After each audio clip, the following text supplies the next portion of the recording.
welcome back to Doctor Who Timey Wimey Adventures, where anything can happen, and anything will happen, especially when Alistair doesn't know what the hell he's doing.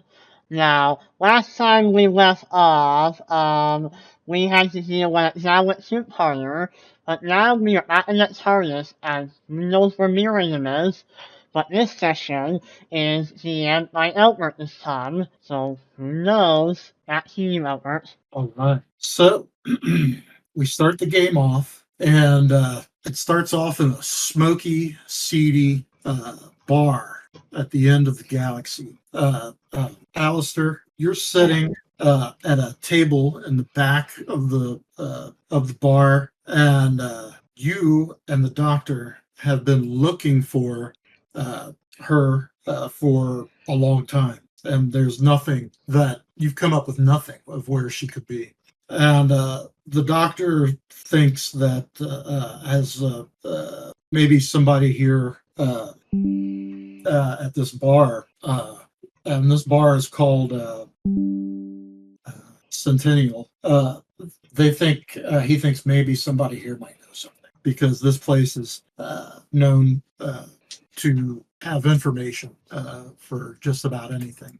And he's actually here waiting to meet somebody, and the doctor's at the bar waiting for the person to show up. Oh, question.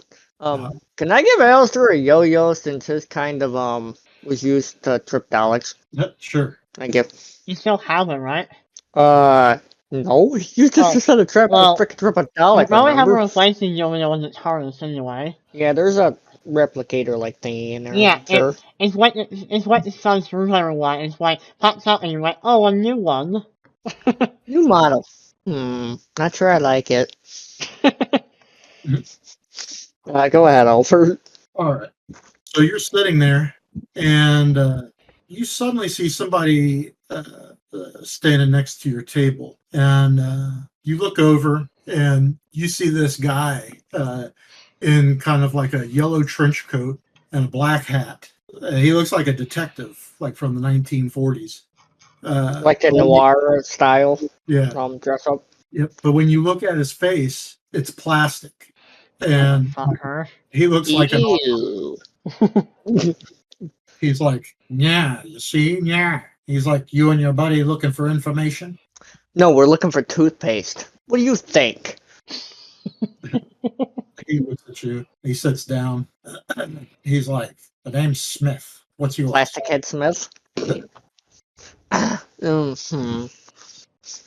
name's... Give me a second to think. Is that how you still Alistair, are you? Give me a minute to think. The name's Stewart. James Stewart. Oh my god. His middle name is James, so it works. That's cool. He goes, well, listen here, Stewart. I got some information for you. Maybe you're, if you're looking for your friend. You see the doctor walks over, and he's like, oh, this must be the contact. Well, it's not Santa Claus. He sits down next to you. Smith looks at both of you, and he's like, look, from what I understand, your friend is in some deep Dalek poop. I don't know what like a good word for is in some deep crap with this Odin Enterprises. For some reason or another, they have been wanting to get a hold of this person. From what I understand, she could be at the headquarters at the Death Watch Tower inside the Medusa Cascade. I have Alistair Science. Who the fuck names these things? A 4-year-old. You see the doctor looks at him, and he's like, so why are you so eager to give us this information? What do you want in return? Maybe he wants a new trench coat. You see the Auton looks down, and he's like, it's not what you can give me, but it's what Odin Enterprises can. And you see he whips his hand out, and his hand uncocks, and you see that there's a laser blaster, and he points it at you, Alistair. I have Alistair look at him and go, pew pew, make a finger go. God. He's like, I can't help it. Alistair likes to antagonize people. Yeah. I have Alistair pull out his yo-yo and say, I have a yo-yo and it's loaded. Oh my god. You see the Auton just kind of looks at you. He's like, you two are wanted criminals, dead or alive. Yep, probably. Although, I like going by Nazi Bell Inspector. I find that name suits me pretty well. Oh my fucking god. All right. Plus, I've been called a lot worse. True. What's your, Have Alistair say, how about this? We help you get into Odin Enterprises, and you don't shoot me in the face with your blaster hand. Plus, I like my face the way it is. Thank you very much. he looks at you and he's like, how about I just kill both of you now and then take your bodies in? You could have Alistair have his one hand been on, or what's the table is the Auton on? What kind of table are you guys at? Yeah, like is he across from them or? No, he's sitting at the same table as you. Okay. Would he be able to see if Alistair had a hand under the table? No, he wouldn't. Okay. Have Alistair act kind of like he has his right hand under the table because he was holding the yo-yo in his left one. So you could, although if you do, there's a high likely something could explode and make you kind of melty. Mhm. But if you want to take that chance, you can try. Roll a bluff. Or What do I roll, Albert? presence plus convince. Or substitution that don't have convince. Yeah. And if you Oh. have a trait that you think might help you, it would add probably a +2. I have convinced, so I use subterfuge. Sure. Yeah, all I have is Argumentative, Brave, and then Time Lord. Well, I have Vortex too, but I Brave don't might think any of help. them work. Yeah, Brave might help. Yeah. 2 4 So, points. +2 bonus. Yeah. Alright, give me 1 second to add up what I need and then I'll roll. Wait, you hit your math? I know my ABDs. 14, Albert, altogether. All right. You convince him that you've got something on him. So he's not moving. What are you going to do now that you've... Have Alistair say, now that we're all calmed down, would you like to try it again? All right. You're going to try to... You want him to take you guys there? Yeah, preferably without shooting me in the face. All right. Roll another convince. Alright, same thing, Albert? Yep. Okay. This hit rolled well. And I still get the +2, right, Albert? Yep. That's 17 altogether? All right. I'll help. But I'm taking you as far as the to the door, and then I'm out of there. Alright, Squishy. Keep your head on. Okay. So you guys get up from the table, and you head out the door. And, by the way, before we head out the door, since they're all standing up, I'm gonna have Alistair pull his hand out from under the table and pop a jelly baby into his mouth, which is what he had under the table. That's cute. All right. He bluffed him with fucking jelly babies. All right. Go ahead. So, Miriam, Yes? everything is dark and black. And then you wake up and you're lying in the dirt. And you look around and you see it looks like a desert you're in. And you look around, you see like a hover transport vehicle, a futuristic thing, and it's like flipped over and the back end of it's blown out and there's smoke coming out of it. Do I remember how it got here? Not fully. You know you were captured, but you don't know. It's just kind of like hazy. where? It's just kind of like hazy memories. Yeah, and Miriam inside, she's like, what the hell just happened? We did it, you hear from behind you. She turns right around. You turn around and you see this like old man. He looks like he's probably in his 70s. He's got like a long brown trench coat on, and he has long white grayish hair and long beard, and kind of looks like Gandalf. And you see he's even got like a staff, like a walking staff, and he walks over to you. He's got this really like grandfatherly look to him. He's like, "Are you all right, Mary?" Yes, but how do you know who I am? How did I get here?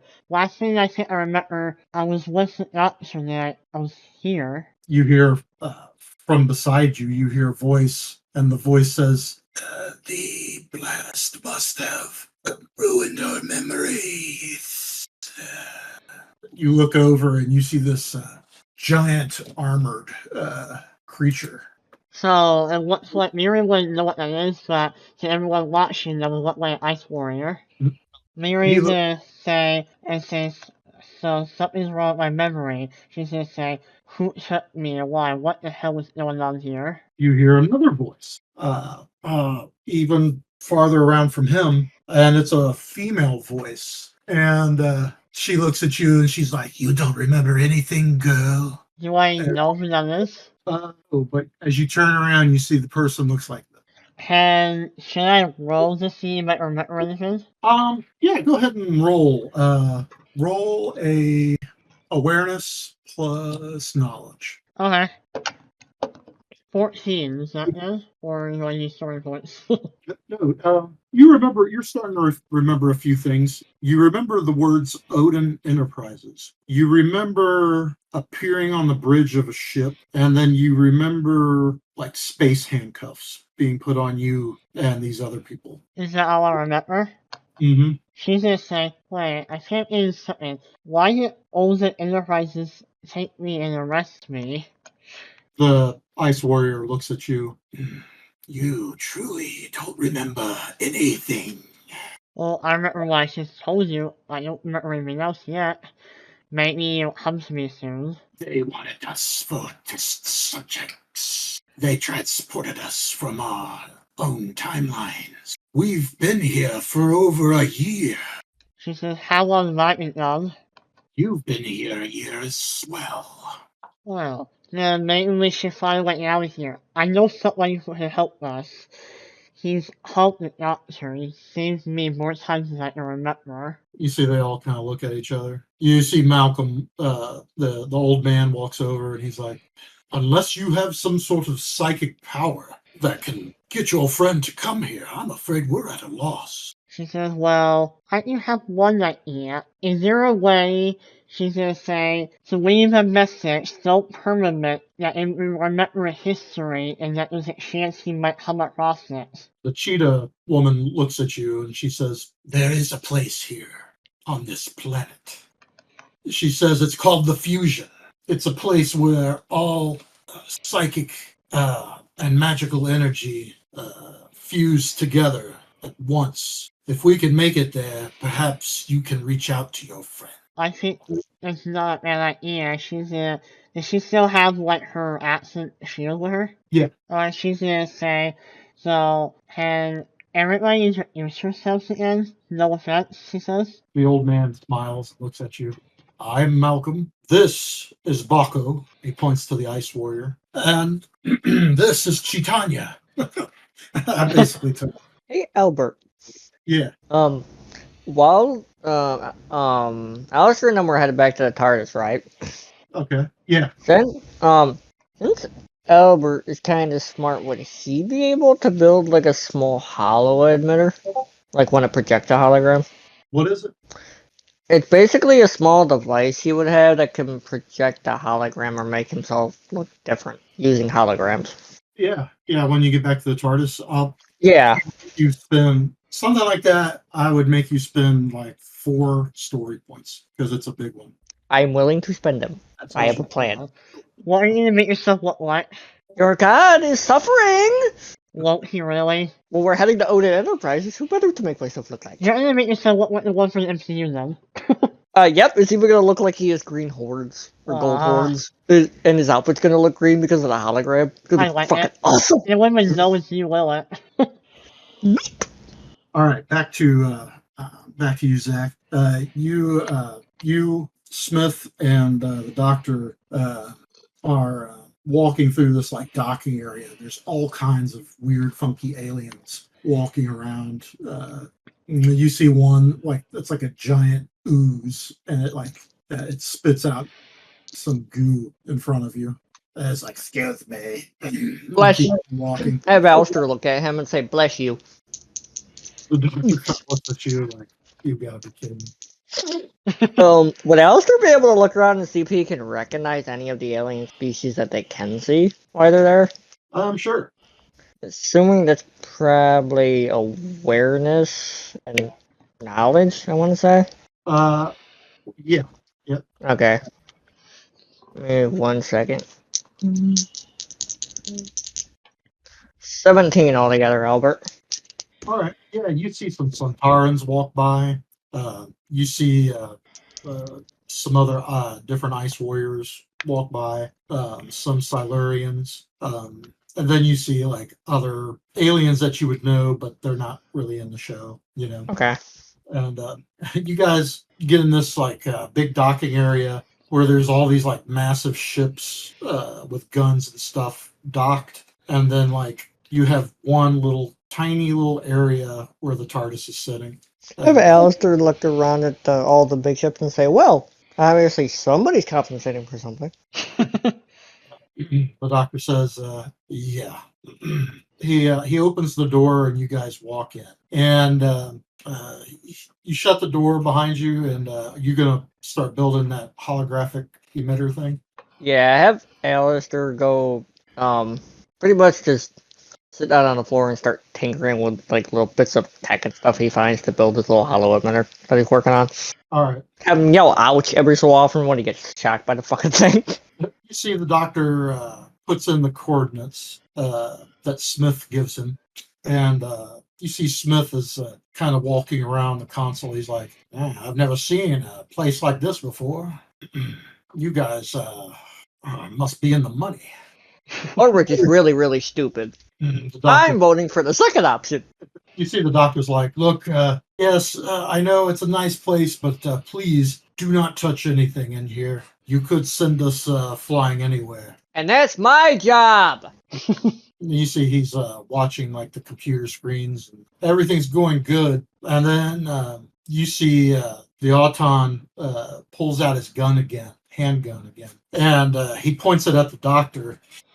And as he goes to fire, you see the doctor knocks his hand away, but it hits the console, and the console sparks up into the doctor's eyes, and he lets out a big scream as he falls to the ground. Have Alistair punched the Auton All right. in the face. Roll a strength plus fighting. Okay. That's 13 altogether, Albert. All right. You punch the Auton, and you see you hit him, and he like his head moves, kind of like when they punch a Terminator in a movie, like it quickly moves and then it comes back. I really hate you plastic bastards. And he is going to shoot at you. Well, I kind of figured. He's in a I what? know, dummy. Oh. You're gonna try to shoot me like everything else?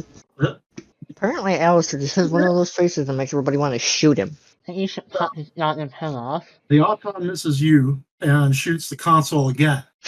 This time, you hear the TARDIS let out a large groan, and then you hear the cloister bell. Ooh. Uh-oh. And the TARDIS is shaking. Why does this always happen to me? You see the doctor looks up at you, but when you look at him, you see like his eyes are all burned. Oh no. And he can't see. Oh, He's like, well, maybe you should give him some sunglasses. what are you gonna do? You've still got your Auton. What's the layout of the TARDIS, Albert? This one looks like Joe Martin's TARDIS, Fugitive Doctor. Okay. I know. Are there any wires exposed? I got a really dumb idea. Yeah, we'll say some wires are exposed. Can Elbert take the wires and twist them together and see if he can make it send out a radio wave as well as make it send out an electric shock since he... Yeah. Just roll your ingenuity plus technology. Plus 2 to your thing. Cat. Give me a second, I'm fighting with a cat. I let me know what Miriam left. Okay. So that's 18 altogether. Yeah, you definitely do it. And you see an electric charge shoot out and hit this thing, and the radio waves go out, and you see it falls over like a broken toy, and and he like melts into the grating on the floor. Alistair say, "Take that, you plastic bastard!" Yeah. The TARDIS is still flying out of control. Cloister bells going crazy, and the Doctor's blind. Sunglasses. Back to you, Miriam. Okay. You and your friends are walking, and you see up ahead that there is like a group of people. They look like regular humans, but they kind of look like they're out of Mad Max. They're like post-apocalyptic looking. Right. And you see that they have a beat up old truck with like, kind of like a Mad Max type vehicle. And they're all sitting around like, looks like they're eating food and taking a break from something. And you see one guy looks up and he's like, he's got like, your typical apocalyptic looking gear on. He's got like the shoulder pads and he's got like a mohawk. He's probably carrying an axe or something. Huh? No, he's actually got a chicken leg in his hand. Oh, okay. Yeah, that's right. You said they're eating. Yeah, and you see he looks up at you, and he's like, "Oi, where you all think you're going?" When you're passing through, says Miriam. You hear that? They just passing through. You see they all just start laughing. Well, isn't that what bullshit when they're walking? No, you see one of his friends looks at you, and he's like a kind of a skinny guy with red hair and freckles, and he's got a. You ever seen those little beanie hats that's got a little helicopter on top of it? Yeah. He's wearing one of those, and he's like, "I think she thinks she's 40." I said at least she doesn't look like she's from a fucking carnival. Right. You see Malcolm's like, "We don't want any trouble, friend. We are just travelers." And you see the one with the mohawk walks up. He's like, "Well, you're going to be traveling for a while until you die out in the desert with no water or no vehicle. You know how far it is to the next town?" She's Miriam's gonna say, then are you asking for an arrangement? We do something for you and you do something for us? You see he looks at the ice warrior. "Yeah, I think we could work something out." He's like, "My name's Puke, and this is Ricky." And you see that there's like some kind of like post-apocalyptic woman there. She's got like blonde 80s hair. She looks like she's out of an 80s music video. And that's Trixie. And you see they got big weapons and stuff. They're like, "We could take you guys. Where are you going anyway?" Away from the fusion. You see they all look at each other and they look back at you. "Well, I think you're deaf then," he says. What? "You're deaf, the great beyond." He says, "Everybody knows that the fusion is surrounded by drashings." And if you're worried about getting paid for your services, she says, you have a form of payment that might be valuable, because I know around this time, this is definitely an extremely rare, valuable item. You might want to make a lot of money off of it. And she's going to pull out her the original Atma comic and say, and it's in mint condition. You see they all look at it. They're like, "Mint condition." It's worth a lot of money, she says. And I'm willing to trade in for service you're assisting us in there. Keith looks at you, he's like, "You got a deal." She says, and what this look at yours now, you ship me the oil, the water you want, most likely, and other resources or anything you want. Maybe even find a way out this rock for yourselves at some point. He nods. He's like, "Well, you and your friends come over here and get some food before we leave." Mary's letting the others say, well, we might as well eat up, she says, and then she hands over the book. And it's also wrapped so that it won't get affected by anything, but it has a special wrapping over it, so that it's protected. Malcolm looks at you and he pats you on the shoulder, the old man. And he's like, "You are a very wise person, Mary. You might get us out of this yet." I'll do my best, she says, and she's gonna say, so, how exactly did we meet again? What was it? Did we like break out together? She says. He says, "We were all prisoners for 1 year. on an Orion Enterprises prison ship. That was our big breakout back there. Who was the mastermind behind it all? You were. She says, I thought I knew I was smart and I was not smart. She says, well, I guess I should know fight Nazis. I can probably handle what breakout. Yeah, pussycat. All right, Alice, back to you. TARDIS spinning out of control. You're flinging around on the console, and the doctor's on the ground, and he's like, check the stabilizers. Have Alistair around for the stabilizers. Isn't that Luke Watson has ever sounds like a blue stabilizer? Roll technology plus knowledge, or technology. Sorry, either knowledge or technology plus ingenuity. You said I could use technology or knowledge, right? You might want to use technology, right? I'm gonna use technology because that one's higher on mine. Yeah. I rolled an 11 on that one, Elbert. Think you go to hit the stabilizers, you feel the ship shake violently, and then you are knocked out. Oh, As you sorry. fall on the floor. Fuck. So is it not the Miriam? And you guys Yeah, I'm a little are unconscious right now. Yeah. You guys are flying in that vehicle as you trudge through the desert, and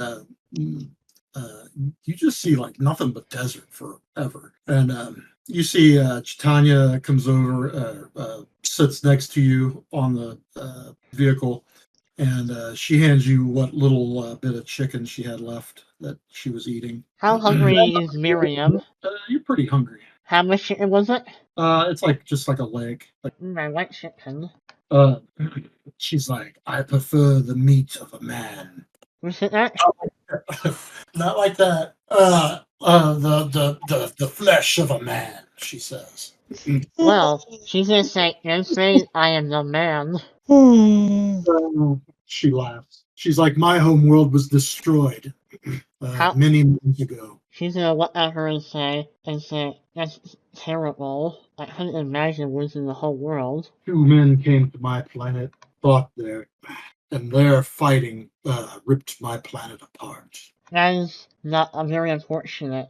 Maybe if there's others left at all, maybe I can see my son you help me in a new world. Perhaps. Maybe I will come with you and your friend, the doctor. Who's unconscious. And yeah, she's gonna say, that doesn't seem like a bad idea. She's gonna say, so, how long do you think it'll take for us to arrive? We're here. Oh, we're right here? That's fast? Yeah, I hear that from the front. That's taxi service. Yeah. Right? You look ahead, and you see ahead of you, there's more desert. And it looks like there's like an area that's marked with like some kind of stones coming up out of the ground. They look like they might be measuring something, or you don't know what that could be. It could even be a religious thing or something. But in the middle of that, you do see that there is like this blue and red energy pulsating from out of the ground up into the sky.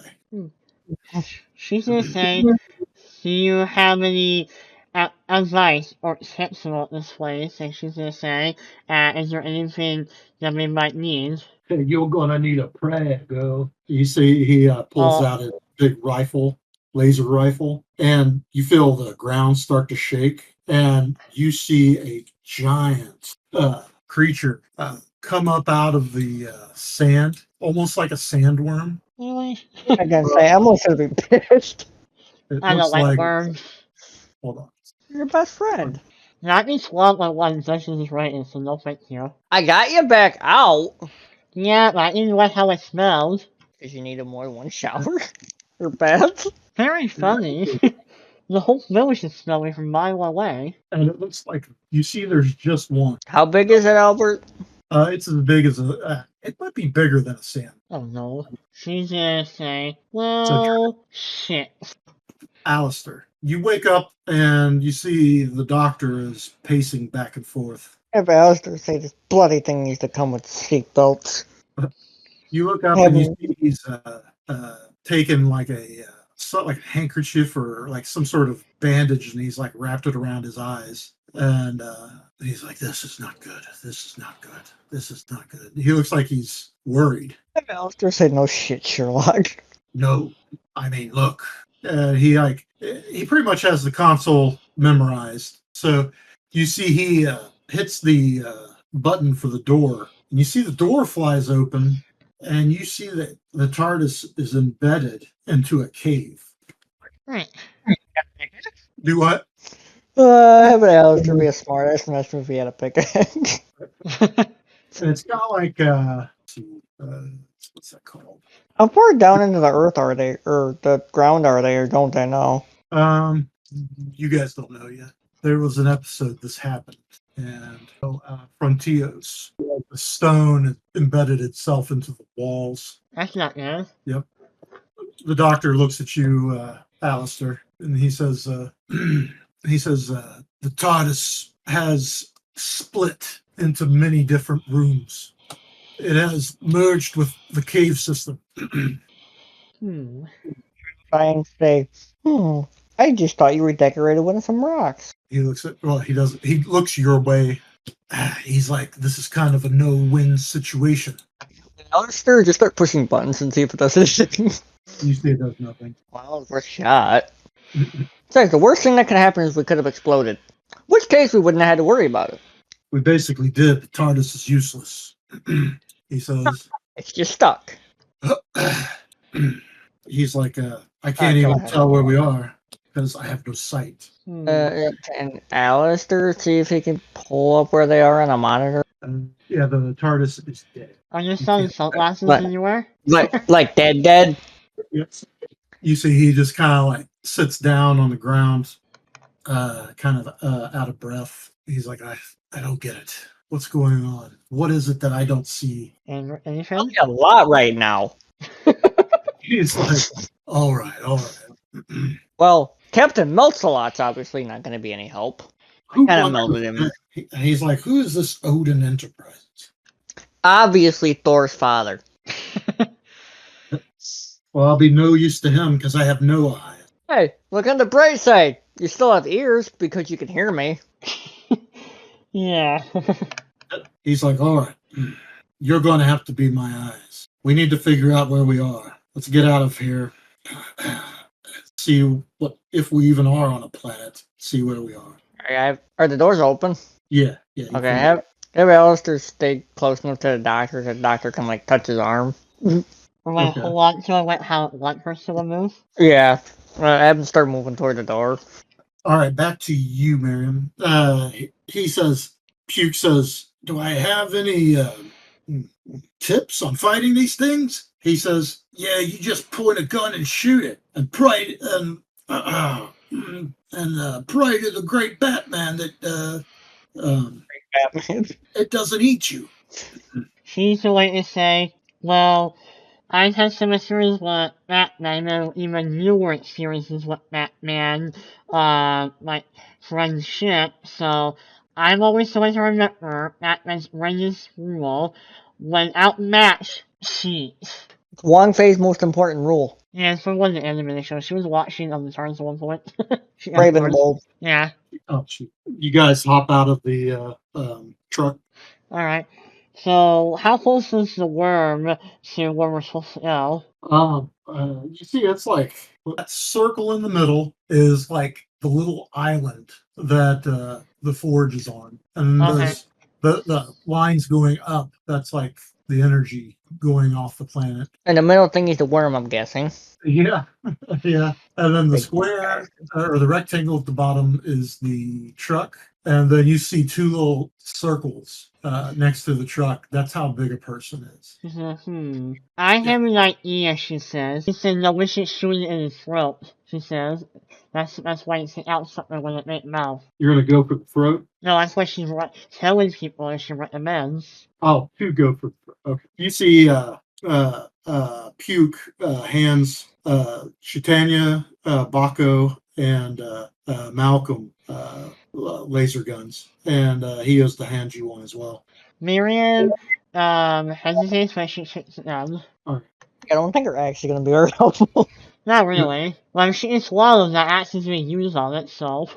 Chop chop. Yeah. All right, you guys heading there? Yeah, and she says to like, what do you know about this worm? Has it, like, how, you know anything about its biology? Is it see, or does it react to noise? What I know is they follow your scent relentlessly. Oh great, it can smell you. What is it? She says, She says, does it follow, would it be possible the worm would let it set away from it? Yeah, you might be able to. She says, you know how you sense it might like. She says, wait a minute. She says, how about we take off my outer jacket and we mix it with something really smelly and we get it away from you so it goes after that, and then we throw it back in the worm so no longer earning it. Oh, he's like, once you get out there, it's going to smell you anyway. She says, okay. And she says, well, if we have to take it down, we will. I'm ready. It swallowed. You see everybody looks at each other. You see the cheetah woman. She actually kind of looks a little nervous, and you see Malcolm puts his arm around her, gives her a hug. Mary's gonna say, I fought in the war, and she's gonna say, trust me on this. She's gonna say, everybody, when I give you a command, you follow it. I am experienced in fighting a really big war against an enemy who's ultimate tough, but their biggest problem is that they all act ultimate tough, but they really are swishy on the inside. And she's gonna say, so we're gonna need some flankers, and she's gonna be giving out like standard like military practices for them. You know what I mean? Okay. All right. Back to you, Zack. You and the doctor are walking out, and you guys are walking along like a rocky path, and it's you guys are in this huge cave system, but it looks like the walls have some kind of like fluorescent material on the walls that are keeping it somewhat lit. So, kind of like crystals? Yeah. The doctor looks at you, or well, he looks your way, and he's like, you know, I never said that I was sorry for leaving you with the Cybermen. Oh, it was fine. I'm still alive. He says, well, they're not, but I am. You and your girlfriend, it's one of the biggest regrets next to Adric.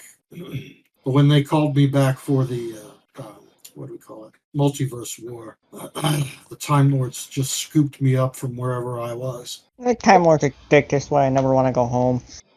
Well, to that one. I spent 10,000 years in that war, and it was all for nothing. Well, the universe is still here, so that's probably a plus. But suddenly, you hear something up ahead. It's like is it good sound or a bad sound? Like a radio, like a police radio. You gotta be fucking kidding me. As you guys walk a little forward, you see that there's two men standing there. You remember them. Oh, great. Here we go again. From the dealings with the Vashna Narada. You see they both point their guns at both of you, and you hear one say, freeze! But I'm not cold! He says, you're under arrest. You're gonna have to be more specific than that. I'm wanted for a lot of things. You are trespassing on Orion Enterprise territories. Well, maybe you should fucking put up a sign then. Can I, crap. You see the other one's like, put your hands behind your back. How many of them are there? 2? There's 2 of them, but they're pretty well armed. Body How armor. close are they? Not too close. Damn it. I had an idea. I always play along, so what happens? Have Alistair put his hands up and say, "My give up! My give up!" All right. You see one walks towards you, and he's got these like black handcuffs. It's got this like blue neon. You see he slaps the cuffs on you, and he slaps a pair of cuffs on the doctor. Ain't you a good Boy Scout? You hear him look. You see he looks at the doctor and moves his hands in front of his eyes. He's blind, you dumbass. You see the one that told you to freeze. He's like, so what's a bloke like you and an old man that can't even see doing down here? We're on a fucking museum trip. What the fuck do you think? Or when you crash. The doctor. I didn't know that. The doctor says, you wouldn't believe us even if we told you. Primitive minds, Doctor. Primitive minds. You see they're like, we're taking you down to the detention area for questioning. Well, here we go again. You guys are running for your life because the Drashig has picked up your scent and is quickly coming for you. This is going well. A worm's trying to eat Emily, and I'm handcuffed again. You see it's catching up, but you see that Tanya is she's actually kind of moving kind of slow for someone that's supposed to be a cheetah person. She's like running behind you guys. Miriam's gonna say, "Are you okay? You're not. You need to be faster," she says. Well, rather. As you ask her that, you see a blaster pot fire come from in front of you and kill her. Miriam immediately points to what the where that blaster fire came from. You look forward and you see that it's Malcolm, the old grandpa. He says, Hashtag not my Gandalf. He says, "Why would you do that?" Keep moving! You see the Drashig is now focusing on the dead body laying there. She's gonna say, "You shouldn't have to do that." She says, "There is a difference between helping others and doing what's right. You not do what you just did. It may help us in the head, but it's not right," she says, as she's running even faster. The Ice Warrior is really lagging behind now. And you see Malcolm like looks back over his shoulder. "Amy, don't you dare," she says, as she points the gun. "I wouldn't do it." He shoots the Ice Warrior. Shoot his ass in the fucking leg and the worm eat him. She says, "Why are you doing this?" And she's preparing to stick at shooting his gun away. You can see how much of a moral code Alistair has. Yeah. What does he say? You guys finally get to the forge, or to the fusion. I mean, not the forge. And you see the old man Malcolm looks at you. He's like, "It's survival of the fittest, young one." There's a difference between survival of the fittest and having a moral code. Batman wouldn't do that. He smiles. "Well, I'm not Batman, now am I?" My line. Well, still, I know my doctor friend wouldn't approve, she says. "Oh, I've seen the doctor do many different things that you would find revolting." You see, he points his gun at you. He says, "You don't get it, do you?" You said I was the mastermind. I helped bring out you. Why would you betray all of us? It's we all in out. That's what's supposed to happen. He says, "Survival of the fittest." He says, "Besides, we're not even in a place. This isn't a planet. Look at that energy. That's not psychic energy. That's a miniscope." And what's a miniscope? He's like, "It's a generator. What It's is a it? time."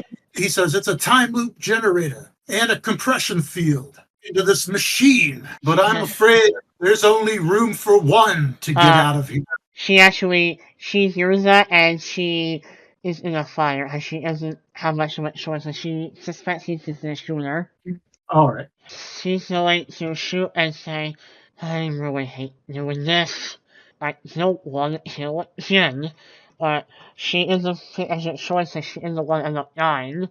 And she isn't much choice, so she temporarily makes her more whole as fires. And that will roll for that. Go for it. And she's not happy having to do this at all. Coordination plus marksmanship if you got it. Yeah, dude. How's a 17? And she's gonna say, "Well, yeah, I'm sorry." You shoot him, and you see he clutches his chest and drops his rifle. Are you gonna go through the miniscope, or are you gonna watch him die? I'm gonna open the miniscope after giving him a moment of silence. You go and you stand like right in front of the miniscope, and he looks at you and he smiles. "Miriam, you are a mastermind." I never wanted to kill you. We put it out together. Suddenly you see like his skin starts to bubble a little bit, and you see like kind of orange color, almost looks like fire, moving along his hands and his face. And you see he's just standing there laughing evilly. She's saying, "Who are you really? How are you still not dead?" And he says, "You might be the mastermind, but I am the master." I had a feeling. She's gonna say, "Oh, you're the master," she says. "Didn't Alistair watch you in its TARDIS one time?" And you see his head like catches on fire and he regenerates. And you see he goes from being like a 70-year-old man, probably back down to about 30, maybe 40 years old. He's still a dick. Yeah. He has short black hair and a goatee again. And you see he kind of falls down from after the regeneration is over. He falls to the ground. She's gonna take the gun away from him just so he doesn't have it. Now what are you going to do? Let the worm eat him. She's going, she's gonna yell, "Hey worm, found you in the meal," and then she's gonna run to the defense. All right. Alistair has taught her well. Yeah. You run into the miniscope. Yeah. And you see it takes you through like it's kind of like you're warping like Like a portal? warp or something, and you come up through and you see you're in this like futuristic room where there's like some laboratory scientists, and you see there's like a tiny machine behind you that says miniscope on it. Alright. She's gonna, there's people here? Yeah. She's gonna look at them and say, who are you people? And whatever your problem is, you have a way bigger problem than me. And she'll say, have you heard of the master? You see they all look at each other, and that's where we're going to leave it until next time.